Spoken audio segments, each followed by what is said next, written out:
प्रिय मित्रों, नमस्कार। ज्योतिष ज्ञान मंजूषा चैनल पर मैं आपका ज्योतिष मित्र पंकज बोरसे आपका हृदयपूर्वक स्वागत करता हूँ। आशा करता हूँ कि आप स्वस्थ होंगे, मस्त होंगे, जीवन में सुखों का आनंद ले रहे होंगे। प्रिय मित्रों, हमारे वैदिक ज्योतिष शास्त्र में ब्रह्मांड में स्थित 12 राशियां, 27 नक्षत्र और उनमें गोचर करने वाले नवग्रह का मनुष्य जीवन पर जो भी शुभाशुभ फल जो प्रभाव पड़ता है, उस प्रभाव का जो अभ्यासपूर्ण ढंग से ब्यौरा मनुष्य के सन्मुख रखना हमारे वैदिक ज्योतिष का काम हजारों सालों से चलता आ रहा है। राशि चक्र की श्रृंखला में आज हम बात करने वाले हैं ब्रह्मांड की चौथे क्रमांक की राशि कर्क राशि। कर्क राशि के राशि स्वामी जो है वह चंद्रमा है। प्रिय मित्रों, बात कर लेते हैं दिसंबर माह में कर्क राशि के में गोचर करने वाले ग्रहों का जो मूवमेंट है, ग्रहों की जो स्थिति है वह किस प्रकार की है। कर्क राशि के राशि स्वामी होते हैं चंद्रमा, जो कि हर सवा 2 से अढ़ाई दिन में अपना जो है गोचर स्थिति, अपना स्थान जो है कुंडली का भाव जो है वह बदल देते हैं। तो उनको किसी एक स्पेसिफिक भाव में रखकर उनका जो है वह फलादेश बताना वह नामुमकिन हो जाता है। तो उनको हम हर भाव के बदलते स्थिति के अनुसार उनका फलादेश हम उनका बता सकते हैं। लेकिन जो प्रॉपर ग्रह दीर्घकाल जो वास्तव्य करने वाले ग्रह है, उनके बारे में अगर चर्चा करें तो मित्रों, आपकी राशि के द्वितीय भाव में केतु ग्रह जो है वह गोचर कर रहे हैं। जो चतुर्थ भाव में बुध ग्रह विचरण कर रहे हैं। तो आपके पंचम भाव में मंगल, शुक्र और सूर्य का जो है वह गोचर सद्य स्थिति में शुरू है।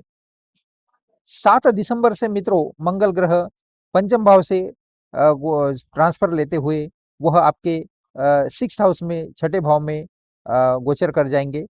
16 दिसंबर को सूर्य भी छठे भाव में आ जाएंगे। अब आगे 20 दिसंबर को शुक्र का भी गोचर आपके छठे भाव से होने वाला है और महीने के अंत में 28 दिसंबर को बुध ग्रह भी आपके छठे भाव में आने वाले हैं। तो इस माह मित्रों हम देख सकते हैं कि ज्यादातर ग्रहों का चतुर्ग्रही पंचग्रही योग जो है वह आपके छठे भाव में बनता हुआ दिखाई दे रहा है। साथ ही मंगल और सूर्य जैसे जो प्रभावी ग्रह है, जो एक एक तरीके से मेलेफिक और तीव्र इफेक्ट देने वाले ग्रह है, वह आपके शत्रु भाव में जो छठा भाव जो माना जाता है, रोग ऋण शत्रु का भाव माना जाता है, तो वह आपके शत्रुओं पर नियंत्रण करेगा। शत्रुहंता बनाने का योग मंगल और सूर्य के गोचर से आपके जो है छठे भाव में दिखाई दे रहा है। आगे चल के हम बात करते हैं मित्रों, आपके 8वें स्थान में राहु ग्रह गोचर कर रहे हैं, जो कि नैसर्गिक तरीके से केतु के सीधे अपोजिट में रहते हैं। तो जैसा कि केतु आपके द्वितीय स्थान में आपके कुटुंब भाव धन भाव में विचरण कर रहे हैं, तो उनके सीधे अपोजिट में मतलब 8वें स्थान में राहु ग्रह गोचर कर रहे हैं और वह अपने स्वयं के नक्षत्र में सदभिषा नक्षत्र में आ चुके हैं। नवम स्थान में शनि देव जो है वह आपके भाग्य भाव में गोचर कर रहे हैं और शनि ग्रह भी मार्गी स्थिति में आ चुके हैं। माह के शुरुआत में अगर हम देखें तो ब्रह्मांड के सबसे शुभ ग्रह बृहस्पति देवगुरु जो है उनका गोचर आप ही की राशि में हो रहा है। तो यह तो माह के शुरुआत में बहुत ही अच्छी सिचुएशन बन रही है। लेकिन 5 दिसंबर के बाद यही बृहस्पति राशि परिवर्तन करते हुए वक्री स्थिति में वह आपके 12वें भाव में एक स्थान पीछे चले आएंगे। प्रिय मित्रों, अगर हम बात करें कर्क राशि के स्वास्थ्य के बारे में तो जो है वह मंगल ग्रह जो है वह छठे स्थान में 7 दिसंबर से आ जाएंगे और इसी समय आपके ब्रह्मांड के सबसे शुभ ग्रह गुरु भी व्यय स्थान में चल रहे हैं। तो इन दोनों ग्रहों का जो इफेक्ट है वह अगर हम देखें तो 6 दिसंबर से 7 दिसंबर से आगे 23-24 दिसंबर तक वह आपके स्वास्थ्य के लिए आपके पेट से संबंधित रोगों में इजाफा दिखाई दे सकता है, क्योंकि इसी मंगल पर जो आपके छठे स्थान से विचरण कर रहे हैं शनि की भी दृष्टि है और गुरु भी साथ ही जो कि 12वें स्थान से व्यय भाव से विचरण कर रहे हैं। ये हॉस्पिटल का भी भाव जो है 12वां भाव बताया जाता है। हॉस्पिटल के खर्चे भी इसमें इंक्लूड होते हैं। तो स्वास्थ्य के लिए थोड़ी सी सावधानी आपको बरतनी पड़ेगी। पेट से संबंधित रोग, गले से संबंधित रोगों के बारे में कर्क राशि वालों आपको सावधानी बरतनी पड़ेगी। प्रिय मित्रों, बात करते हैं आपके करियर और व्यवसाय की।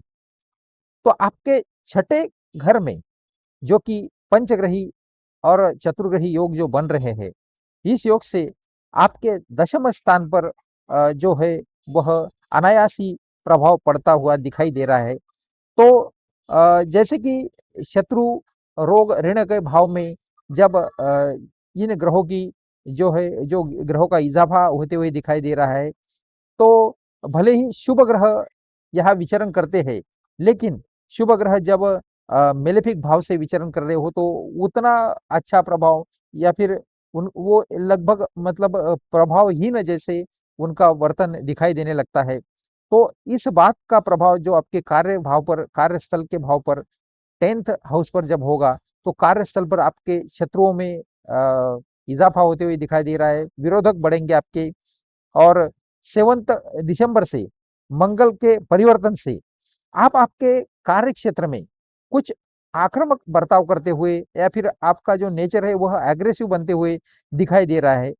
साथ ही आपके सूर्य ग्रह जो है वह जो आपके नौकरी के व्यवसाय के क्षेत्र में जो आपके मालिक का प्रतिनिधित्व करता है, सरकार का प्रतिनिधित्व करता है। अगर आप शासकीय नौकर है तो सरकार का प्रतिनिधि सूर्य करता है, और अगर आप प्राइवेट क्षेत्र में है तो वहाँ भी आपके जो मालिक है, बॉस है, उनका प्रतिनिधित्व सूर्य ग्रह करता है। ऐसा सूर्य ग्रह 16 दिसंबर से छठे घर में चला जाएगा। तो आपके सीनियर्स से आपके कार्यस्थल में आपके टकराव होते हुए यहाँ हम देख सकते हैं। बिजनेस और नौकरी के बारे में अगर हम बात करें तो सूर्य ग्रह का छठे घर में प्रभाव होने के कारण आपके वरिष्ठों से तथा आपके जो मालिक है आपके कार्यस्थल के, वहां से उस क्षेत्र से आपको परेशानी का जो है वह आपको दबाव बढ़ता हुआ दिखाई दे रहा है। आपके स्थान पर, आपके कार्यस्थल में आपके स्थान पर कोई अल्टरनेटिव खड़ा हो सकता है, जो कि आपके नौकरी में या फिर आपके व्यवसाय स्थल में आपकी जगह लेने की कोशिश करता हुआ दिखाई देगा।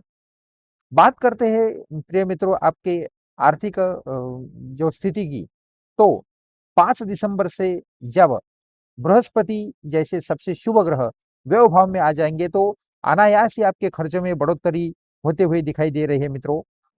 व्यय भाव से बृहस्पति विचरण कर रहे हैं तो आपके व्यय में इजाफा होता हुआ दिखाई दे रहा है, खर्चों में बढ़ोतरी होता हुआ दिखाई दे रहा है, और व्यय स्थान में उनके गोचर से आपके सेविंग में भी व्यय होता हुआ दिखाई दे रहा है। आपके छठे भाव में जो है ज्यादा से ज्यादा ग्रह जो गोचर कर रहे हैं, तो छठे भाव में भले ही मंगल और सूर्य जैसे ग्रह आपके शत्रुओं को शत्रुहंता शत्रुहंता बनकर वह आपके शत्रुओं को हालांकि दबा देते हैं, लेकिन फिर भी आप पे ऋण का जो है और रोगों का जो है वह इफेक्ट पड़ता हुआ दिखाई दे रहा है। साथ ही हम बात अगर करें राहु ग्रह की, तो राहु जैसा ग्रह जो कि आपके अष्टम स्थान में, अष्टम स्थान जो है किसी भी जातक के लिए कुंडली का इतना बढ़िया स्थान नहीं माना जाता है। यह स्थान जो है वह परेशानियों का जो है वह अड़चनों का मतलब मुश्किलों का जो है वह स्थान माना जाता है। तो इस स्थान में अगर राहु जैसा डेप्थ में जाने वाला ग्रह जो कि अगर बुरे फल दे तो तीव्र तीव्र तरीके से अंतिम छोर तक दे, और अच्छे फल दे तो वह भी अंतिम छोर तक और तीव्र गति से दे।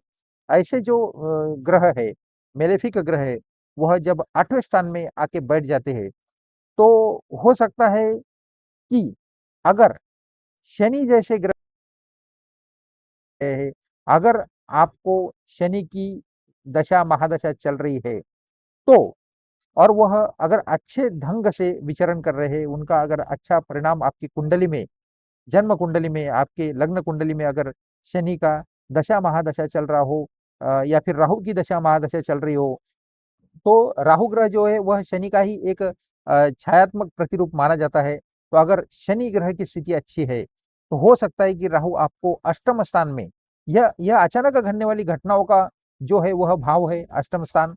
यह गुप्त धन का भाव है, जो अचानक से प्राप्त होने वाले धन का यह भाव है। तो हो सकता है कि राहु ग्रह आपको अष्टम स्थान में विचरण करते हुए अचानक से बहुत बड़ा लाभ दे दे। लेकिन प्रिय मित्रों, आपको सावधानी इस बात से भी बरतनी है कि अगर इसके उल्टा कुछ घटनाक्रम अगर हो रहा है, मतलब अगर शनिदेव अगर अच्छी स्थिति में आपकी कुंडली में नहीं है, या फिर उनकी दशा महादशा इतनी अच्छी नहीं चल रही है आपको, या फिर राहु ग्रह जो है वह अच्छी स्थिति में आपकी जन्म कुंडली में अगर नहीं है, तो यही राहु ग्रह आपको अष्टम अष्टम स्थान में विचरण करते हुए अचानक से बहुत बड़ी आर्थिक हानि भी दे सकता है, और कोई छुपा हुआ रोग भी आपके सामने जो है वह सन्मुख लाके खड़ा कर सकता है। सातवें और आठवें स्थान के स्वामी शनिदेव, जो कि धीमा प्रभाव देते हैं, कार्य को धीमा और मंदा बना देते हैं। लेकिन अच्छी बात यह है कि वह 28 नवंबर से मार्गी हो चुके हैं, तो वह आपके भाग्य के लिए अब पहले जैसे उनका बुरा प्रभाव जो है वह ज़्यादा दिखाई नहीं देने वाला है। और साथ ही अगर हम बात करें अ, आपके लव रिलेशनशिप की, और अगर आपके वैवाहिक जीवन की हम बात करें, तो आपको आपके पार्टनर्स के साथ जो है वाद-विवाद होते हुए दिखाई दे रहे हैं। एक दूसरे के लिए समय की कमी आप दोनों के बर्ताव में दिखाई देने वाली है। समझदारी से आप दोनों को आगे बढ़ना चाहिए, और आपके लव पार्टनर या लाइफ पार्टनर को अगर आप समझदारी के साथ उनको समझ लेंगे, उनकी भावनाओं का अगर आप आदर करते हैं, तो जो भी परेशानियाँ आपको लव रिलेशनशिप में और आपके वैवाहिक जीवन में दिखाई देने वाली है, उनमें कमी आ सकती है। अगर हम बात करें आपके शिक्षा की, तो सिक्स्थ हाउस में जो है यह चतुर्ग्रही पंचग्रही जो योग बन रहा है, तो रोग ऋण शत्रु बाधा का जो भाव है, इसके कारण आपके शिक्षा में बाधा आती हुई दिखाई दे रही है। लेकिन फिर भी यह भाव, इस भाव में मंगल जैसे सूर्य जैसे ग्रह भी विचरण कर रहे हैं, तो जो विद्यार्थी है उनकी शिक्षा अगर डिफेंस क्षेत्र से पुलिस क्षेत्र के करियर के लिए अगर वो शिक्षा लेते हुए दिखाई दे रहे हैं, तो या फिर कोई प्रतियोगी परीक्षा से अगर कोई छात्र गुजर रहे हैं, तो उनके लिए मंगल और सूर्य के प्रभाव से डिफेंस क्षेत्र में जाने वाले छात्रों के लिए, पुलिस क्षेत्र की तैयारी करने वाले छात्रों के लिए जो है यह बढ़िया गोचर होता हुआ दिखाई दे रहा है। अ, लेकिन जो परीक्षार्थी जो स्टूडेंट है उनको सावध रहना चाहिए, क्योंकि छठे भाव में ज़्यादातर ग्रहों का जो विचरण हो रहा है, तो उसको लेकर आपके हेल्थ में इश्यूज हो सकते हैं। आपको आपके शैक्षणिक क्षेत्र में वाद-विवाद को जो है वह टालना होगा। प्रिय मित्रों, बात करते हैं हम उपायों की। दिसंबर माह को अच्छे से अच्छा बनाने के लिए हम क्या उपाय योजना आपके ग्रहों को के अच्छे फलों की प्राप्ति के लिए कर सकते हैं, उसकी चर्चा अभी हम करने वाले हैं। आपकी राशि के स्वामी है चंद्रदेव, तो चंद्रदेव की स्थिति बढ़िया बने रहे, चंद्रदेव को बल मिलता रहे, इसलिए आपको प्रतिदिन शिवलिंग पर जो है वह दूध अर्पण करता रहना चाहिए। मंगल की उपाय के लिए, मंगल की शांति के लिए आपको प्रतिदिन हनुमान चालीसा का जो है पाठ करना बहुत ही उचित रहेगा। आपको जैसे कि आपके कुंडली में हम देख रहे हैं कि बृहस्पति जैसे कुंडली के सबसे शुभ ग्रह आपके व्यय भाव में, आपके जो है हॉस्पिटल के भाव में अगर गोचर कर रहे हैं, तो आपको बृहस्पति ग्रह को शुभ बनाने के लिए भी ज़्यादा से ज़्यादा जो है उपाय आपको करने पड़ेंगे। आपको राहु और केतु जैसे ग्रह जो कि अभी केतु ग्रह जो है वो आपके धन स्थान में, आपके कुटुंब स्थान में जाकर बैठे हैं, तो आपके धन में वो कमी ला सकते हैं, या फिर आपके कौटुंबिक क्षेत्र में वो, या फिर आपके वाणिज्यिक क्षेत्र में वह बाधक जो है वह फल देते हुए अगर देखे जा रहे हैं। तो ऐसी स्थिति में राहु भी अगर आपके 8वें स्थान में, जो कि कुंडली का इतना अच्छा स्थान नहीं माना जाता है, उस स्थान में अगर विचरण कर रहा है, तो आपको राहु केतु के भी उपाय साथ ही में करते रहना चाहिए। प्रिय मित्रों, यह था आप सभी के लिए मतलब कर्क राशि के लिए दिसंबर माह का ग्रह गोचर फल, यह फलादेश था। तो आशा करते हैं कि आपको हमारे द्वारा दिया गया यह प्रेडिक्शन अच्छा लगा हो। अगर आपको हमारी बातें समझ में आ रही हो, अगर यह प्रेडिक्शन आपको सटीक लग रहा हो, तो हम आपको विनती करते हैं कि आप हमारे इस वीडियो को लाइक करें और आपके जो भी कर्क राशि के मित्रगण है, जो आपके रिश्तेदार है, जो आपके प्रियजन है, उन सभी को यह वीडियो आप ज़रूर शेयर करें, ताकि इस वीडियो के यहाँ पे आपको ज्ञान दिया जा रहा है या अभ्यासपूर्ण विवेचन जो हमने इस वीडियो में आपके सम्मुख रखा है, उसका लाभ वह भी उठा सके और वह भी अपने जो दिसंबर माह को अच्छी तरह से प्लान कर सके। तो मित्रों, हम आपको गुजारिश करते हैं कि आप हमारे ज्योतिष ज्ञान मंजूषा चैनल को जरूर सब्सक्राइब करें और लाइक करें, शेयर करें। मित्रों, सब्सक्रिप्शन के बारे में जैसा कि आपको पता ही होगा, फिर भी मैं आपको अवगत करा देता हूँ कि यूट्यूब पर किसी भी तरह का जो सब्सक्रिप्शन है वह पूर्णतः फ्री है।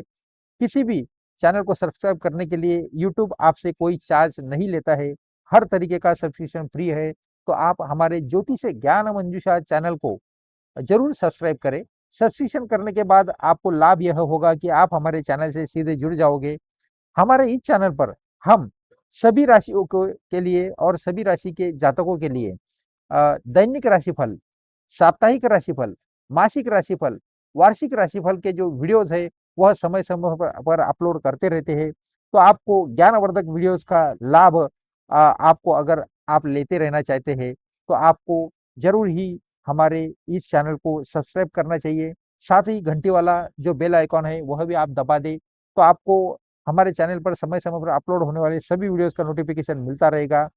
तो प्रिय मित्रों, नमस्कार, धन्यवाद। आपने आपका बहुमूल्य समय हमारे इस चैनल पर दिया। इस वीडियो को आपने शुरू से अंत तक देखा।